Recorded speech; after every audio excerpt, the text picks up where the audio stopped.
ताई अम्मी इस बात पे परेशान तो हो जाती हैं कि तैमूर के बारे में इतनी बड़ी बात वो जानती ही नहीं थी कि वो इतना कैरेक्टरलेस भी हो सकता है। लेकिन अभी भी वो तैमूर की गलती पे उसको सज़ा देने की बजाय ज़ारा से ही कहती हैं कि तुम्हें चुप ही रह जाना चाहिए और अपने शौहर की इस गलती पे पर्दा ही डाले रखो। बिला वजह ये बात जितनी फैलेगी उतना ही ज़्यादा नुकसान होगा। अभी तो घर के लोगों को ही पता है। तुम तैमूर के साथ अपने हालात दुरुस्त कर लो और ये बात बाहर फैलने ही ना दो। ज़ारा को ये बात तो बहुत अरसे से पता थी और उसने दिल में रखी भी थी, लेकिन उसको भी शायद ज़्यादा अफसोस इसी बात का है कि ये बात सारे ख़ानदान में फैल गई है और सारे ख़ानदान वाले स्पेशली लैला जो कि इतने अरसे से तैमूर के पीछे है, वो तो बहुत ही खुश होंगे कि तैमूर ज़ारा को तो पसंद ही नहीं करता, उल्टा किसी और लड़की की मोहब्बत में गिरफ्तार है। ज़ारा तो अंदर ही अंदर घुलती जा रही है। बिलाल ज़ारा से मिलने आता है तो ताई अम्मी उसे भी यही समझाती हैं कि जो लड़कियां बिला वजह छोटी मोटी बात का बतंगड़ बना लेती हैं ना, तो उनके घर तबाह हो जाते हैं। बिलाल कहता है कि जो लड़कियां ये बातें दिल में दबा के बैठ जाती हैं ना, तो वो अंदर ही अंदर मर जाती हैं और वहाँ से चला जाता है। बिलाल के सामने तो ज़ारा को ये बात ताई अम्मी करने ही नहीं देती। ज़ारा जो कि वैसे ही गुमसुम बैठी होती है, उसे मौका ही नहीं दिया जाता कि भाई से खुल के बात कर सके। लेकिन बाद में जब ताई अम्मी तैमूर को छत पे जाके समझाने की कोशिश करती हैं कि ज़ारा तुम्हारे बच्चे की माँ बनने वाली है, उसके साथ बिला वजह ऐसे रिश्ते खराब करने की कोशिश मत करो, तो तैमूर माँ को साफ ही बता देता है कि जायदाद बचाने के चक्कर में आप लोगों ने ज़बरदस्ती ज़ारा को मेरे सर थोप दिया। मैं तो उससे मोहब्बत भी नहीं करता था। अगर आप यूँ मेरी ज़बरदस्ती उससे शादी ना करवाते तो शायद मुझे अपनी मोहब्बत यानी ईमान मिल जाती। ताई अम्मी तो तैमूर की इस ढिठाई पे बहुत ज़्यादा परेशान होती हैं, लेकिन उससे भी ज़्यादा परेशानी की बात ये होती है कि पीछे खड़ी हुई ज़ारा भी ये बात सुन लेती है और वो बेहोश होके गिर जाती है। तो सब लोग लपक के ज़ारा की तरफ जाते हैं जो कि पहले ही प्रेगनेंसी की हालत में है और शायद इतने ज़्यादा डिप्रेशन को बर्दाश्त नहीं कर पाएगी और उसका कोई बहुत बड़ा नुकसान फिर से होने वाला है। ये भी ऐन मुमकिन है कि ज़ारा की दिमागी हालत इतनी ख़राब हो जाए कि वो जान से ही चली जाए और उसके बाद तैमूर के हाथ में ईमान तो नहीं आएगी और उसका अच्छा खासा घर जो कि एक फैमिली बनने जा रहा था वो भी उसके हाथ से चला जाएगा। इधर बिलाल तो बहुत ही खुश है क्योंकि उसने ईमान को आहद से बातें करते हुए सुन लिया है, जब ईमान आहद के सामने अपनी बिलाल के लिए मोहब्बत का खुल के इजहार कर रही थी जो आज तक वो बिलाल के सामने ना कर पाई। वो जब आहद से जेल में मिलने जाती है और बिलाल भी वहाँ पे किसी काम से पहुँचता है और ईमान की गाड़ी बाहर देखता है तो वो एकदम तो डर जाता है और कहीं ना कहीं उसके दिल में ये बात भी आती है कि शायद ईमान आहद के लिए अभी भी सॉफ्ट कॉर्नर रखती है, तभी तो जेल में भी उससे मिलने आई है। लेकिन जैसे ही वो आगे बढ़ता है तो उसे सामने ही ईमान आहद से बातें करती दिखाई देती है, तो वो वहीं खड़ा होके उनकी बातें सुनने भी लग जाता है। ईमान आहद को यही कह रही होती है कि तुम्हारे साथ मोहब्बत तो मेरा बचपना और मेरी गलत फहमी थी, तुमने मौत की धमकी दे दी तो मुझे ये यकीन आ गया कि शायद इससे मुझसे मोहब्बत है, लेकिन मोहब्बत तो दरअसल वो है जो मैं बिलाल से करती हूँ। बिलाल की तो जूती भी मोहब्बत के लायक है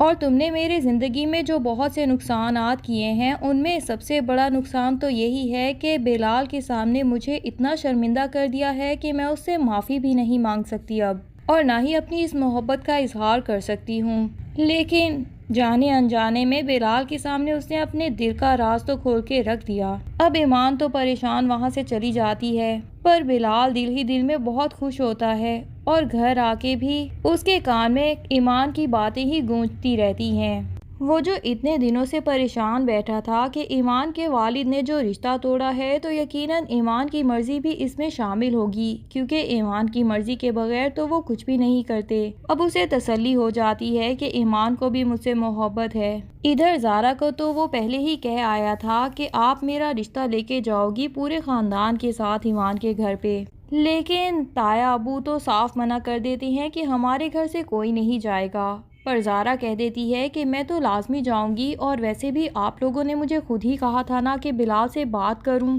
चची भी ज़ारा के साथ जाने के लिए राज़ी हो जाती हैं, पर इनसे पहले ही तैमूर वहां पे पहुंच जाता है अपना रिश्ता लेके। ایمان نے چونکہ اسے کسی سوال کا جواب نہیں دیا تھا اور پھر اسے یہ خبر بھی پہنچی کہ ایمان کا بلال کے ساتھ رشتہ ختم ہو گیا ہے، تو تیمور کو یہ غلط فہمی ہو گئی کہ شاید ایمان نے میرے میسیجز کا یقین کر لیا ہے اور اسی وجہ سے ہی بلال کے ساتھ رشتہ ختم کر دیا ہے۔ تو وہ تو پہنچ جاتا ہے ایمان کے گھر پہ اپنا پروپوزل لے کے، اور یہ سمجھ نہیں آتا کہ ایمان پہلے ہی اپنے نوکروں کو منع کر چکی ہے کہ اس بندے کو دوبارہ میرے گھر پہ داخل ہونے نہیں دینا، پھر بھی اتنے عجیب نوکر ہیں کہ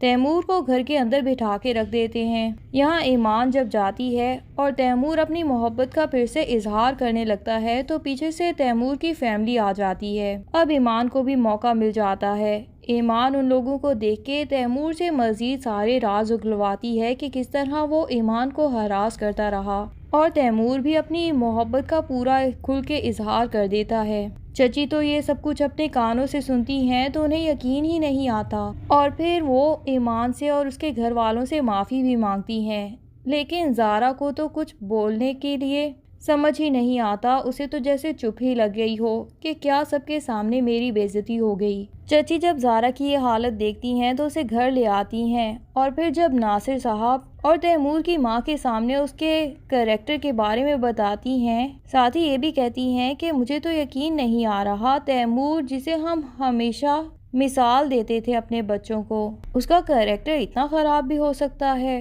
تائی امی بھی پریشان ہو جاتی ہیں، لیکن آہد کی ماں کہتی ہے کہ مجھے تو یہ نہیں سمجھ آ رہا کہ یہ سچائی آہد کو پتہ چل جائے گی تو وہ میرے بارے میں کیا سوچے گا، نہ تو میں اس سے اب چھپا سکتی ہوں اور نہ ہی اسے بتا سکتی ہوں۔ میں نے بلا وجہ ہی اپنے بیٹے کو ایمان سے دور کر دیا تھا،